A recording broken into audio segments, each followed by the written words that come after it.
Thank you so much for being with me today. Today, me and Ellie are going to be discussing an article that I'm using for my entrepreneurship class, and we're going to be talking about the customer acquisition, which we've been learning in this module about it.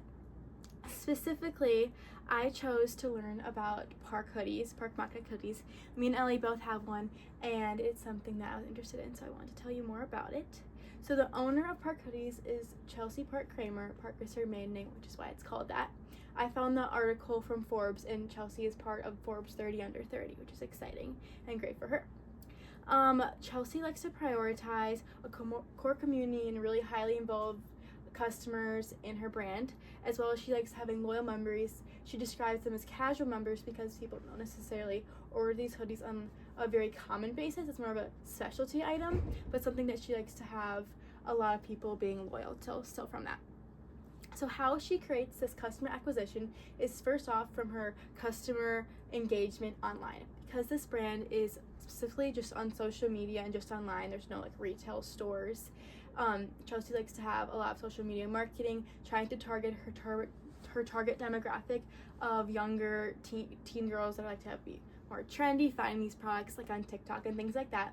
She specifically markets them, for instance, on TikToks, and she likes to have her sweatshirts matching different lifestyles. So it could be someone skiing, playing tennis, it could be someone just like laying on their couch, and she has the type of sweatshirt matching basically the activity to show that her product is really versatile and really could resonate with all sorts of people buying them. Also, she uses things like Instagram polls to resonate with the customers and hear people's like feedback really firsthand, which is a really great thing in business. But one thing that we did learn in our class is that when people take the time out of their day to write the feedback, often it's people who say they value the company so much that they're willing to take time out of their day.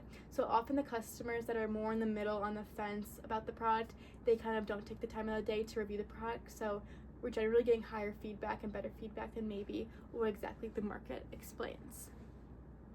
Also, things like comments on our Instagram, comments on our TikToks is ways to get more customer acquisition and more feedback back. As well, she uses a drop system. Instead of having all of her products just normally on the website just to buy, they start off by having drops, which makes the product more exciting to buy. Specifically, she has direct interaction experiences, which is another point I like to mention for her customer acquisition. Like I said, these drops, it's not very common for all websites to have this. Having a drop of knowing the sweatshirt's coming just at this time is something really exciting and makes people on social media get really excited about it and really want to just like go get it at that time, which has been a really successful part of her brand she shared. She also has events in person, things where you can go to see the brand in real life in like a setup. This is similar to what Dandy Hoodies has done. I'm sure you've heard of Dandy's hoodies as well. They have different style of hoodies. It's more embroidered, maybe more graphics, but it's something in a similar market I would personally compare it to because they're both popular and trendy for our ages. Also, another specialty from Parke is they use mock neck hoodies, which is a little different style. They don't have a hood. There's more of a mock neck sweatshirt, I guess is a better term to use it. Something that Dandy doesn't personally do and makes them a little more different. Another point they like to have is they like to have a cultivating fan base that is really comes from their marketing. This fan base, they want to be really big, really excited about their brand, despite maybe not having to buy these products all the time. It's more of a specialty good. Like I said, they're simple, they're very aesthetic, they're very targeted to people who really like their design.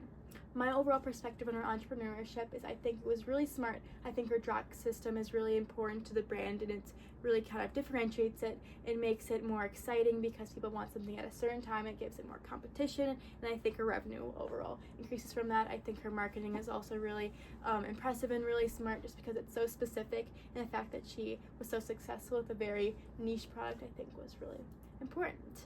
Do you have any questions based on this article I've shared with you? Yeah, a few questions came up for me. I was wondering, in what ways does Parke acquire customers? Yeah, so like I kind of touched on, the main ways they acquire them is they like to reel them in through social media because that's their target demographic, mainly use social media, so that's a really smart technique they use. Things like their TikToks, they really try to advertise them in different settings, the hoodies, to kind of resonate with the customers and connect with them, and then they can get them to specifically order from them online using links they might provide, like in the video. Got it. Another question I had was, how does Parke maintain their customers? Parke may maintain them by having different drops. Drops can resonate with different holidays, different parts of the year, new colors, and so being able to draw them back in for something new that seems specialty, that they know that you can't always get this, it kind of gets customers really excited about it and able to purchase it very more like spontaneously, which is something how they can acquire them. Like I said, they don't have a whole assortment of product arrangements where they always need to be buying things like a Lululemon where you could buy all sorts of different products. But by having this drop system is their own way of how I maintain these customers. Got it. And lastly, how do customers analyze Parke hoodies?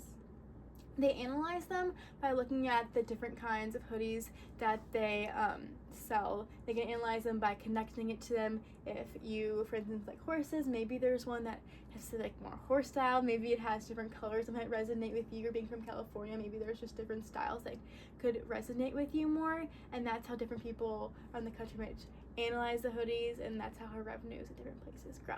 Got it. Thank you for answering my questions. Yes, thank you. Thank you for listening and hearing more about my Parke hoodies. I hope that you learned something from this and learned more about customer acquisition. Definitely. Thank you. Hi, I'm just going to be saying a little reflection about me and Ellie's conversation and what I told her about Parke, and then the thoughts that I thought she took from it, and then the thoughts that I took from it. So first off, I think it was good. Ellie had a good understanding of Parke. She didn't necessarily know like the facts I told her, but she has a Parke mock neck hoodie, and I also have one.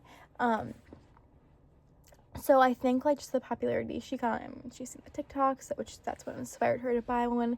So I think she had a good initial understanding, but she didn't really have much business background. Allie is a major in the sciences. So when I was kind of describing her customer acquisition, I think she learned a lot from that. I could like tell by the way, she's my roommate, so I can tell by the way she's like naughty and stuff. I can like tell that she really understood, which is great.